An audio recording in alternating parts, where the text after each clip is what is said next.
Boa noite. O mau tempo está a provocar muitos prejuízos.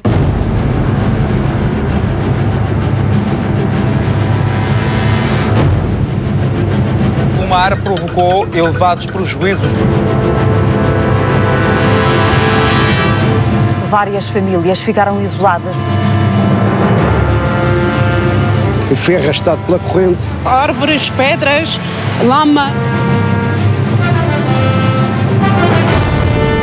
O concelho nortenho foi um dos mais atingidos pelas chuvas e vento forte.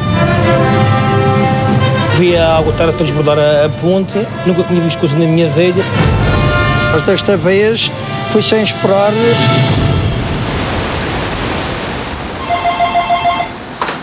Estação Civil, boa tarde. Sim. Uma queda de uma árvore em cima de uma casa. A casa é habitada. E há danos, está bem, eu já vou comunicar para a entidade competente, está bem? Muito obrigado. De 22 a 24 de dezembro, 48 horas de chuva e vento bastaram para causar estragos avultados. Os pedidos de socorro ao 112 aumentaram em 60%. A média de chamadas diárias passou dos 80 telefonemas para os 128. Em São Vicente e Ponta do Sol, é tempo de avaliar os prejuízos. Na zona costeira, ainda é preciso esperar que o mar dê tréguas. O mês de dezembro de 2009 foi o mais chuvoso do século. Temos de recuar muito para ter estatísticas de tanta precipitação em tão pouco tempo. O mês de dezembro, eu posso dizer, podemos ver, portanto, a quantidade de precipitação no Arieiro, por exemplo, ou mesmo aqui no Funchal, foi 286 milímetros no mês de dezembro. Portanto, é o mês com maior quantidade de precipitação desde 1950 aproximadamente. No entanto, há meses, se não estou em erro, por exemplo, 1968, num dos meses de fevereiro ou janeiro, a quantidade de precipitação foi quase 500 milímetros num mês. Portanto, o mês de dezembro foi a primeira vez, mas já houve meses em que a precipitação foi quase o dobro do que esta que foi registrada agora. Nestes dias, podemos falar de chuva torrencial, quase?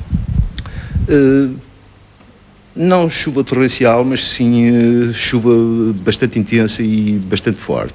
E a essa precipitação, por vezes intensa, portanto, temos que também associar o período. Portanto, que começou a chover dia 10 ou 11 de dezembro e choveu praticamente todos os dias até ao fim de dezembro. Se a precipitação for, que é um valor típico da meteorologia, 10 milímetros em 10 minutos é considerado um valor muito intenso e que provoca estragos. O problema é que, efetivamente, na Madeira, dadas as suas características de, por exemplo, ter bacias muito pequenas, ou seja, o espaço temporal que vai desde a que a precipitação ocorre e essa mesma água chega à foz das ribeiras ou chega ao mar, é um espaço muito curto. Ou seja, eu diria que uma das características dos fenómenos que aqui acontecem é a rapidez, efetivamente. E essa rapidez vai provocar com que não haja muito tempo de emitir, por exemplo, um alerta. Ou seja, quando o fenómeno acontece, nós já não temos muito tempo de evacuar, já não temos muito tempo de fugir. O que leva a que a nossa abordagem, e a abordagem de quem tem que salvar os bens e as pessoas ou que tem que minimizar as consequências, é ter em conta que nós temos muito tempo e por isso temos que atuar mais na previsão dos fenómenos, ou seja, antes deles ocorrerem. A meteorologia dá o primeiro alerta, mas a natureza não avisa. E o problema é que o tempo de reação é demasiado curto. Mas não é de hoje que estão identificadas zonas críticas e mais vulneráveis a derrocadas, deslizamento de terras e entupimentos. A fúria das águas e lama galga facilmente as margens de ribeiras, às vezes estranguladas pela construção. A zona das ribeiras são perigosas sempre que não haja, digamos, canalizações para delimitar o seu leito. No caso da Ribeira da Ponta do Sol, como podemos ter conhecimento, desde a Marginal até uma zona bastante a norte está canalizada. Foram feitas as infraestruturas, os muros de proteção, as estradas e, além disso, depois existe aquela margem de manobra, margem de segurança que sempre prevemos para evitar construções muito próximo do seu leito.